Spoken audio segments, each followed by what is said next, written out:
Hello student, आज का अपना टॉपिक है function of corticosterone in continuation of same topic. आज मैं आपको बताना चाहूँगी अबाउट एड्रिनल डायबिटीज़। इसमें जो इम्पोर्टेंट है वो क्या है, डायबिटीज़ मेलाइटस। मतलब डायबिटीज़ मेलाइटस जो हो रहा है किसकी वजह से हो रहा है, abnormal functioning of glucocorticoid hormone. ठीक है। और दूसरा जो होता है डायबिटीज़ मेलाइटस, अगर आप थ्योरेटिकल एस्पेक्ट से देखेंगे तो थ्योरेटिकल एस्पेक्ट से के हिसाब से आप किससे कंपेयर कर सकते हैं, पैंक्रियाटिक डायबिटीज़। Pancreatic diabetes. ठीक है। अब इसमें क्या चीज़ है, कॉमन क्या है, डायबिटीज। अब अनकॉमन क्या है, एड्रिनल ग्लैंड की वजह से डायबिटीज हो रहा है, दूसरा जो है वो पैंक्रियास की वजह से डायबिटीज हो रहा है। अब इसमें जो यूज टू या यूजुअली जो रहता है कि अगर कोई पेशेंट आपके पास में आता है या पेशेंट इटसेल्फ उसको जो नॉलेज होता है कि हमें को डायबिटीज है क्योंकि पैंक्रियास या इंसुलिन है उसका सिक्रेशन कम हो रहा है या पैंक्रियास या बीटा सेल अपना प्रॉपर वर्क नहीं कर रही। अब ये जो चीज़ है वो एड्रिनल डायबिटीज, उसको how we can differentiate from pancreatic diabetes. देखो थ्योरी एस्पेक्ट से तो ठीक है कि हाँ डायबिटीज है, उसमें हाइपरग्लाइसेमिया होगा, ग्लाइकोजूरिया होगा, सारे उसके साथ में कॉम्प्लिकेशन होंगे, वो सारा चीज़ है। बट इम्पोर्टेंट अगर क्लिनिकल एस्पेक्ट से जाएगी तो आपको ये पता होना चाहिए कि डायबिटीज़ जो हो रहा है वो पेशेंट में डायग्नोसिस का है कि हाँ चलो डायग्नोसिस किसके बेस पे हुआ, क्लिनिकल फीचर्स एंड इन्वेस्टिगेशन के बेस पे। ठीक है। अब उसमें क्या हो रहा है कि इन्वेस्टिगेशन के बेस पे आपने डायग्नोस तो कर लिया कि हाँ उसको डायबिटीज़ है, बट कॉज इट मीन्स अगर आपका कॉज क्या कि उसका रीज़न क्या है, इटियोलॉजी क्या है, आपको बताया कि किस वजह से उसका डायबिटीज़ हो रहा है, किस वजह से उसका ब्लड ग्लूकोज लेवल बढ़ रहा है या किस वजह से उसका यूरिन में ग्लूकोज अपीयर हो रहा है। तो अगर वो आप फाइंड आउट कर लेंगे तो आप पेशेंट को अच्छे से मैनेज कर सकते हैं और उसको प्रॉपरली ट्रीट कर सकते हैं। ठीक है। अब मैं इसमें आपको बताना चाहूँगी इम्पोर्टेंट जो है, एक तो क्या है पैंक्रियाटिक डायबिटीज़, ठीक है, और दूसरा अपना क्या है एड्रिनल डायबिटीज़। देखो दोनों में कोई डिफरेंस नहीं है, बट ओनली कोज मतलब रीज़न का डिफरेंस है। रीज़न क्या है, अब पहले अपन बात करेंगे pancreatic diabetes. It means pancreatic diabetes से आप क्या समझ रहे हैं, पैंक्रियाटिक डायबिटीज़। ठीक है। पैंक्रियाटिक डायबिटीज़ से आप क्या समझ रहे हैं, इट मीन्स जो डायबिटीज़ मेलाइटस है या ब्लड में जो ग्लूकोज लेवल बढ़ा हुआ है या मेडिकल टर्मिनोलॉजी हाइपरग्लाइसेमिक कंडीशन है, किसकी वजह से हो रही है, पैंक्रियास अपना प्रॉपरली वर्क नहीं कर रहा। ठीक है। पैंक्रियास का डायबिटीज़ के साथ में इम्पोर्टेंट क्या चीज़ है, बीटा सेल। ठीक है। बीटा सेल से क्या सिक्रेट हो रहा है, इंसुलिन। ठीक है। एंड यूजुअली क्या रहता है कि बीटा सेल इंसुलिन सिक्रेट कम कर रही है, इसकी वजह से क्या हो रहा है, डायबिटीज़ हो रहा है। राइट। अब ये जो चीज़ है कि अब अगेन इसको देखो आप अच्छे से समझना, बहुत सिंपल सा है। जब बेबी बॉर्न होता है, राइट, अब बेबी जब बॉर्न हो रहा है तो उसमें क्या है कि वो मतलब जब बॉर्न हो रहा है तभी से उसको डायबिटीज़ है या बाद में हुआ है, दो चीज़ मैं आपको क्लियर करना चाहूँगी। जब बेबी बॉर्न है तब से उसको ब्लड शुगर बढ़ा हुआ है, मतलब कॉन्जेनाइटल उसको प्रॉब्लम है, या फिर कुछ टाइम के बाद में उसको लाइक 20 या 25 ईयर्स में उसको ब्लड शुगर बढ़ा हुआ है, हाइपरग्लाइसेमिक या उसको डायबिटीज़ डिटेक्ट हुआ है या डायग्नोस हुआ है। ठीक है। दोनों में डिफरेंस है। अब डिफरेंस क्या है, जब अपन बात करते हैं कि इसको कॉन्जेनाइटल डायबिटीज़ मतलब बाय बॉर्न, जब बेबी बॉर्न हुआ है तब से ही उसका हाइपरग्लाइसेमिक या डायबिटीज़ कंडीशन डिटेक्ट हुई है, तो वो क्या चीज़ होगी, उसको मेडिकल टर्मिनोलॉजी में आप क्या बोलेंगे, जुवेनाइल। ठीक है। Juvenile diabetes. देखो ये चीज़ आपको समझ में आ गया कि हाँ ये क्या चीज़ है। तो आपको एड्रिनल डायबिटीज़ ये सिंपल सा जो एक्शन है कॉर्टिसोन का या कॉर्टिकोस्टेरोन का, वो आपको बिल्कुल अच्छे से समझ में आ जाएगा कि हाँ मतलब मेन जो मैं आपको समझाना चाह रही हूँ इस वीडियो लेक्चर में कि डायबिटीज़ का जो कोर्स है वो किस वजह से हो रहा है, अभी जो प्रेजेंट जो सिचुएशन के हिसाब से मतलब क्लिनिकल एस्पेक्ट में आपको समझाना चाह रही हूँ। ठीक है। अब एक चीज़ क्या होती है, जुवेनाइल डायबिटीज़। तो जुवेनाइल डायबिटीज़ में क्या हो रहा है, मतलब बाय बॉर्न। ठीक है। तो बेबी बॉर्न हुआ है तब से उसको डायबिटीज़ है, तो इसमें क्या रीज़न हो सकता है, कंजेनिटल एनामलीज। एनामलीज किस में होगी, इटसेल्फ पैंक्रियास। पैंक्रियास का जो एंडोक्राइन पार्ट है एंडोक्राइन पार्ट में कौन सा, बीटा सेल। अब बीटा सेल क्या हो रही है, या तो उसमें ऑटोइम्यून डिसऑर्डर बीटा सेल ही क्या है, एब्सेंट है या एब्सेंट है, ठीक है। सिंपल, बिल्कुल सिंपल से समझा रही हूँ, बीटा सेल एब्सेंट है। अब बीटा सेल एब्सेंट है कॉन्जेनाइटली, तो क्या होगा, इंसुलिन सिक्रीशन होगा, नहीं होगा, ठीक है। अब इंसुलिन सिक्रीशन ही नहीं है, ब्लड में इंसुलिन ही नहीं आ रहा है, तो क्या होगा, जो भी वो पेशेंट डाइट में ले रहा है, अदर कार्बोहाइड्रेट, दिस फैट और लिपिड, वो क्या होगा, कन्वर्ट तो हो रहा है, ग्लूकोज में कन्वर्ट तो हो रहा है, बट इंसुलिन क्या कर रहा है, उसको एब्सेंट होने की वजह से वो ग्लूकोज सेल्यूलर लेवल पे यूटिलाइज नहीं हो रहा है, ठीक है। अब यूटिलाइज नहीं होगा तो क्या होगा, ब्लड में ग्लूकोज लेवल बढ़ जाएगा, ठीक है। तो ये क्या हो गया, दूसरा इसको क्या बोलते हैं, टाइप 1 डायबिटीज, ठीक है। सिंपल सा है, कुछ भी नहीं, ये अपनी मतलब फिजियोलॉजी जो है वो कॉन्जेनाइटली एब्नॉर्मल है, मतलब बीटा सेल एब्सेंट है, बीटा सेल एब्सेंट है तो उसमें क्या हो रहा है, इंसुलिन सिक्रीशन ही नहीं हो रहा है, इंसुलिन सिक्रेट नहीं हो रहा है, तो जो भी वो डाइट में जो भी खाएगा तो उसका ग्लूकोज का सेलुलर लेवल पे यूटिलाइज नहीं होगा, क्योंकि इंसुलिन किसके लिए रेस्पॉन्सिबल है, ग्लूकोज को सेलुलर लेवल पर ग्लूकोज को यूटिलाइजेशन के लिए रेस्पॉन्सिबल है, ठीक है। तो एब्सेंट है तो क्या होगा, ब्लड में ग्लूकोज लेवल बढ़ता जाएगा तो उसको क्या होगा, हाइपरग्लाइसेमिक एंड ग्लाइकोजुरिया कंडीशन होगी, तो इसको क्या बोलते हैं, टाइप 1 डायबिटीज, ठीक है। अब दूसरा जो है वो टाइप 2 डायबिटीज, ये सभी को पता है कि हाँ टाइप 2 डायबिटीज और टाइप 1 डायबिटीज होता है, ठीक है। अब टाइप 2 डायबिटीज जो है वो उसके साथ में आपका एड्रिनल डायबिटीज के साथ में रिलेशन समझना आएगा, ठीक है। अब टाइप 2 डायबिटीज मेलाइटस है, ठीक है, इज वेरी इंपॉर्टेंट। अभी जो मतलब सिंपल सा है, देखो इसमें जो ट्रीटमेंट जो देते हैं और जो कोज है दोनों में बहुत डिफरेंस है। डिफरेंस क्या है कि टाइप 2 डायबिटीज है, मतलब वो कॉन्जेनाइटल नहीं है, नंबर 1 थिंग।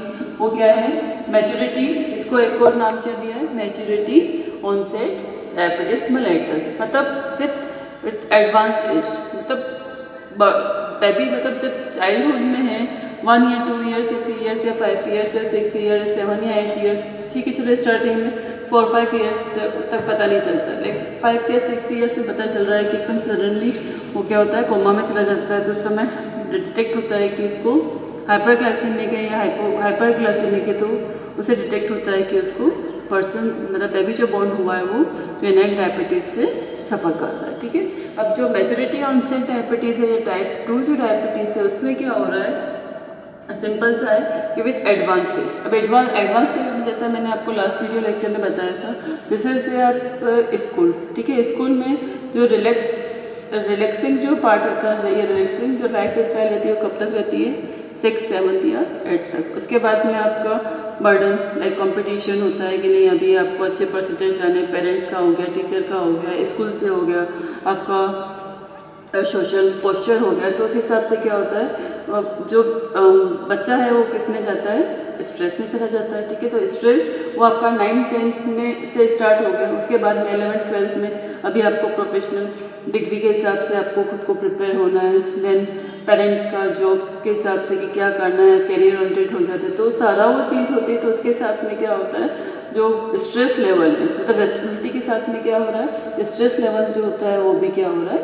प्लस हो रहा है या बढ़ रहा है, या मतलब वो डिपेंड करता है। ऐसा नहीं कि हाँ जैसे जैसे आप करियर की तरफ जाते हैं, करियर ओरिएंटेड होते हैं, तो उसके साथ में आपको डायबिटीज़ ये सारी स्ट्रेस इंड्यूसर डिजीज़ होगी, ऐसा नहीं है, वो पर्सन टू पर्सन वेरी करता है। सिंपल अपन अभी जो मैं आपको समझाना चाह रही हूँ कि स्ट्रेस के साथ में मतलब एक पर्सन टू पर्सन वेरी कर रहा है, ठीक है। अब एक स्ट्रेस सिंपल सा कुछ लाइफ में कुछ चेंज हुआ, पर्सन किस में चला गया, स्ट्रेस में या डिप्रेशन में गया, उसको डिसीज हो गई। और एक पर्सन है उसका जो मेंटल स्ट्रेंथ है वो काफ़ी अच्छी, तो हर एक स्ट्रेस को कोप अप करते हुए वो आगे बढ़ रहा है, और कोप अप करते हुए देखो सप्रेस नहीं कर रहा, उसको वो हैंडल कर रहा है, मैनेज कर रहा है, उसके साथ में वो अपनी लाइफ को स्मूथली रन कर रहा है, ठीक है। तो उसको वो डिजीज़ नहीं होगा, तो पर्सन टू पर्सन वेरी कर रहा है, ये भी मैं आपको क्लियर करना चाहूँगी।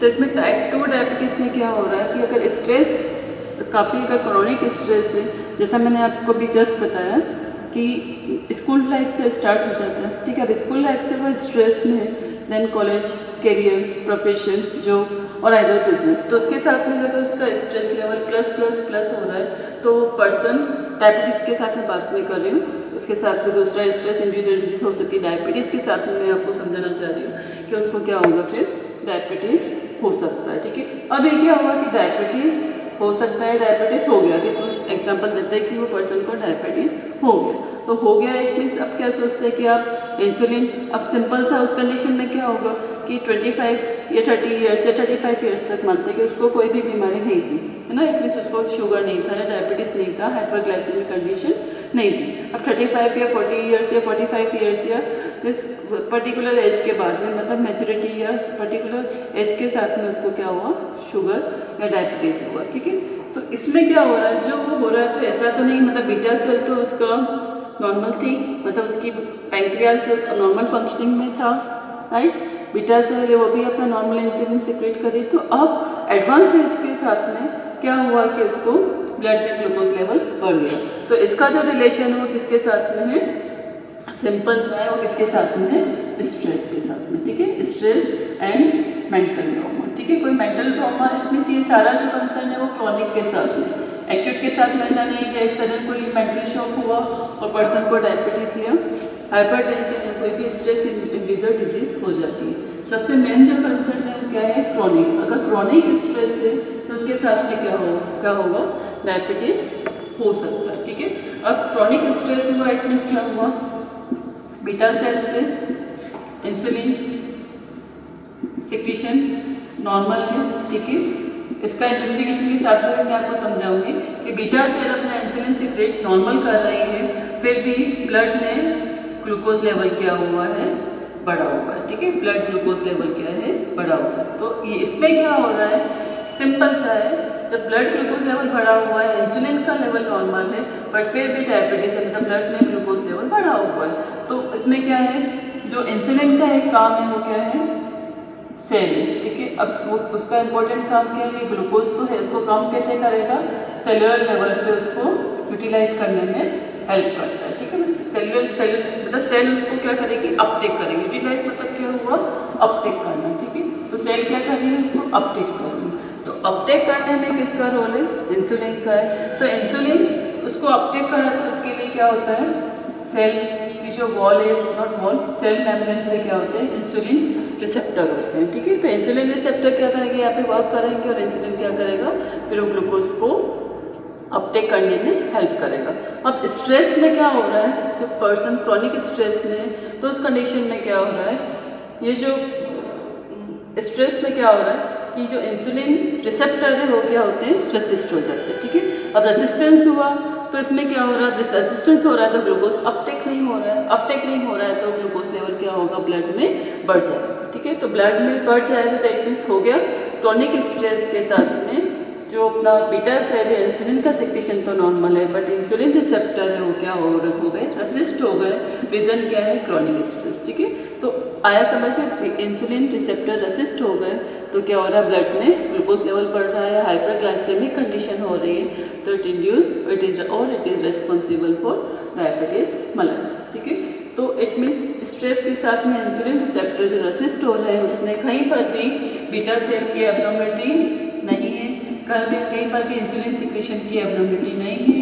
उसमें रीज़न क्या है, क्रॉनिक स्ट्रेस के साथ में या मेंटल ट्रॉमा के साथ में जो अपना कॉर्टिसोल है उसका सिक्रीशन होगा, वो सिक्रीशन होगा।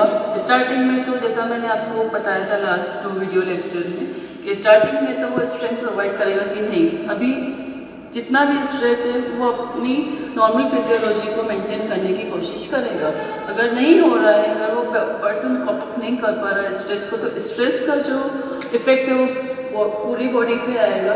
वही इफेक्ट किस पे आ रहा है, एड्रिनल कॉर्टेक्स पे आ रहा है। तो एड्रिनल कॉर्टेक्स से कॉर्टिसोल हार्मोन सिक्रीट होगा, कॉर्टिसोल हार्मोन सिक्रीट हुआ तो मैंने आपको जैसे लास्ट लेक्चर में बताया था, कॉर्टिसोल क्या करता है, ग्लूकोनियोजेनेसिस। ठीक है, ग्लूकोनियोजेनेसिस को क्या करेगा, प्रमोट करेगा। ठीक है, अब ये क्या कर रहा है, ग्लूकोनियोजेनेसिस को वो क्या कर रहा है, प्रमोट कर रहा है। तो ग्लूकोनियोजेनेसिस सिंपल सा है, मतलब कार्बोहाइड्रेट से तो ग्लूकोज बन ही रहा है। अब क्या हुआ, ग्लूकोकोर्टिकोइड हुआ, ग्लूकोकोर्टिकोइड और कॉर्टिसोन हो, कॉर्टिकोस्टेरोन हो, कॉर्टिसोल, वो क्या कर रहा है और ज़्यादा ग्लूकोज बना रहा है। क्यों? क्योंकि स्ट्रेस का इफेक्ट है। ठीक है, स्ट्रेस का इफेक्ट सिंपल सा किस पर आया, एड्रिनल कॉर्टेक्स पे आया। तो वो क्या करेगा फिर और ज़्यादा ग्लूकोज बनाएगा। ग्लूकोज बनाएगा तो जितना कार्बोहाइड्रेट से जितना ग्लूकोज बन रहा है वो तो वैसे भी अपटेक नहीं हो पा रहा, क्योंकि वो इंसुलिन रिसेप्टर है, रेसिस्ट हो गया due to effect of glucocorticoid hormone. और प्लस ग्लूकोनियोजेनेसिस की वजह से अगेन ब्लड में क्या होगा,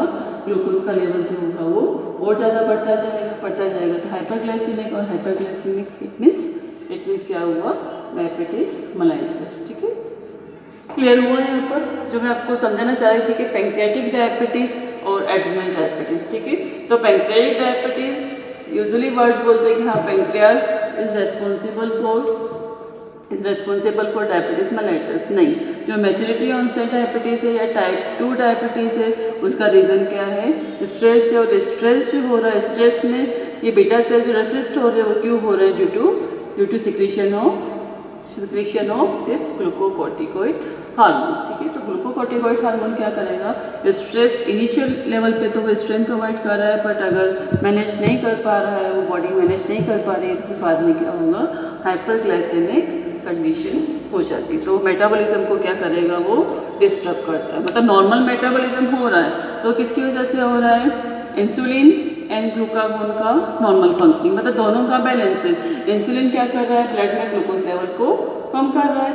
ठीक है, और ग्लूकागोन क्या कर रहा है, बढ़ा रहा है। तो दोनों का अगर बैलेंस सिक्रीशन हो रहा है तो ब्लड में ग्लूकोज लेवल नॉर्मल। अब वो बैलेंस अपना चल रहा है, मतलब इंसुलिन एंड ग्लूकागोन का होमोस्टेसिस हो रहा है, बट उसके साथ में प्लस क्या चीज़ हो गई, क्रॉनिक स्ट्रेस हुआ। तो उसके साथ में क्या हो गया, यहाँ से फिर प्लस हार्मोन क्या हो गया, कौन सा हार्मोन हो गया, कॉर्टिसोल, ग्लूकोकोर्टिकोइड हार्मोन। तो वो किसको हेल्प कर रहा है, ग्लूकागोन। मतलब इसका एक्शन मैंने आपको बताया था एंटी इंसुलिन इफेक्ट है।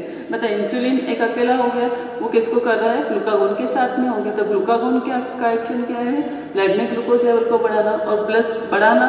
और कौन बढ़ा रहा है यहाँ से, कॉर्टिसोल और ग्लूकोकोर्टिकोइड ग्रुप ऑफ हार्मोन। तो डेफिनेटली क्या होगा, वो फिर ब्लड में ग्लूकोज लेवल बढ़ेगा और प्लस स्ट्रेस बढ़ तो रहा है, मतलब जितना रिक्वायर्ड हो तो ठीक है, फिर वो स्टोरेज में जा सकता है। लेकिन सबसे इंपॉर्टेंट जो चीज़ है, चलो एक्स्ट्रा ग्लूकोज है वो स्टोरेज में तो चला जाएगा, लेकिन वो भी नहीं हो पाता है। क्यों? क्योंकि जो इंसुलिन रिसेप्टर होते हैं रेसिस्ट हो जाते हैं। ठीक है, मतलब रिक्वायरमेंट, देखो इसमें आप समझो कि सेल को रिक्वायरमेंट है, सेल कंटिन्यूस वर्क कर रही है, उसको एनर्जी की रिक्वायरमेंट है। तो एनर्जी की रिक्वायरमेंट है, बट वो फुलफिल नहीं हो रही है। क्यों नहीं हो रही है, क्योंकि इंसुलिन रिसेप्टर जो होते हैं वो क्या हो गए, रेसिस्ट हो गए, तो ग्लूकोज अपटेक नहीं कर पाएंगे, तो मोर एंड मोर डिमांड।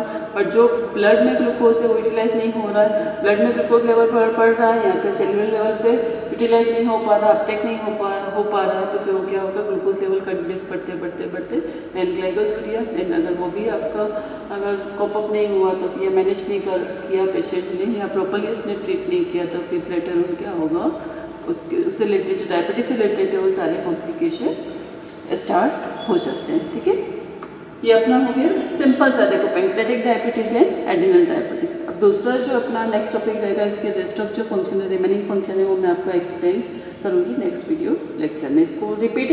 अब देखो ये जो आज जो मेरा लेक्चर था, मेन मोटो सारा कुछ लिखा हुआ है, देखो बुक में लिखा हुआ है, आप पढ़ लेंगे, लेकिन समझना क्लिनिकल एस्पेक्ट्स है। देखो फिजियोलॉजी ऐसा नहीं, थ्योरी नहीं है। फिजियोलॉजी अगर आपको अच्छे से समझ में आया है तो आपका पैथोलॉजी पे कमांड बहुत अच्छा होगा। वही आपका प्रैक्टिस ऑफ मेडिसिन, जो आपका जब आप फाइनल ईयर में पढ़ेंगे, प्रैक्टिस ऑफ मेडिसिन में सारे डिजीज़ के क्लिनिकल फीचर्स हैं। जब आपको पता है कि हाँ ये नॉर्मल चीज़ ये थी, उससे रिलेटेड एबनॉर्मल क्या हुआ तो पैथोलॉजी हुई, और एबनॉर्मल पैथोलॉजी मतलब एबनॉर्मल आपको पता है तो उससे रिलेटेड क्लिनिकल फीचर्स क्या आने वाले हैं वो आपको ऑलरेडी पता रहेंगे। कब पता रहेंगे, जब आपका फिजियोलॉजी पे कमांड अच्छे से। तो यही है क्लिनिकल एस्पेक्ट है फिजियोलॉजी का, कि नहीं फिजियोलॉजी ये है तो उससे एबनॉर्मल फिजियोलॉजी क्या है वो आपको पता है, तो पैथोलॉजी और पीएम तो आपको जैसे ही आप अच्छे से आप समझ पाएंगे। और सिंपल सा है कि समझना किसके लिए है, आपको पेशेंट को प्रॉपरली ट्रीट और मैनेज करने के लिए। ठीक है, तो मेन है अपना क्लिनिकल आपका अच्छे से क्लिनिकल कमांड आपका अच्छे से होगा जब आपका फिजियोलॉजी अपने डेप्थ में, मतलब रटना नहीं। मैं देखो हमेशा यही मैं आपको बोलती हूँ कि आप प्लीज़ आप रटे नहीं। ये कोई मैथमेटिक्स नहीं कि आप उसको चीज़ रट ले कि हाँ डायबिटीज़ मेलाइटस है, उसका ये क्लिनिकल फीचर्स है, फिजियोलॉजी है उसका ये नॉर्मल फंक्शन है, ऐसा नहीं। वो हो रहा है तो क्यों हो रहा है, सिंपल सा, जैसा मैंने आपको फर्स्ट स्टार्टिंग लेक्चर में बताया था, सेल है, ठीक है। अब सेल सिंपल सा सभी बेसिक स्ट्रक्चर सेल का पढ़ा है। अब बेसिक स्ट्रक्चर जो इसमें सब कुछ होता है, बट सेल के फंक्शन के अकॉर्डिंग क्या होता है, उसका स्ट्रक्चर होता है। आरबीसी की जो सेल होती है उसका सिमिलर फंक्शन स्केलेटन मसल्स की सेल का नहीं होगा। जो स्केलेटन मसल्स की सेल का जो स्ट्रक्चर है वो कार्डियक मसल्स की सेल का नहीं होता है। क्यों नहीं होता है? क्योंकि उसको किस लिए उसका स्ट्रक्चर क्यों है उसका, क्योंकि उसको वैसा फंक्शन करना। जो आरबीसी का स्ट्रक्चर है सेम उसी सेम टू सेम या सेम डब्ल्यूबीसी का नहीं होगा, उसी तरह से प्लेटलेट का नहीं होगा। तीनों ही क्या है, ब्लड सेल है, लेकिन तीनों का सिंगल सेल है, लेकिन फिर भी क्या है, उसका स्ट्रक्चर डिफरेंट है। क्यों है उसका स्ट्रक्चर डिफरेंट? क्योंकि उसको उसके अकॉर्डिंग फंक्शन के अकॉर्डिंग उसका स्ट्रक्चर होता है, ठीक है। तो कहीं पर भी आपको देखो रटना नहीं, रटोगे तो फिर कभी समझ में नहीं आने वाला। एग्जाम तक आप लिख लोगे, पास हो जाओगे, बट क्लिनिक में आप जाएंगे या जब आप फील्ड में जाएंगे, पेशेंट को जब आप ट्रीट करेंगे तो फिर वहाँ पर आपका ज़ीरो हो जाएगा, ठीक है। तो रटो नहीं प्लीज़। नहीं समझ में आता है तो अगेन आप वीडियो को आप सुने, और फिर भी अगर कोई क्वेरी है तो आप पूछ सकते हैं। ओके।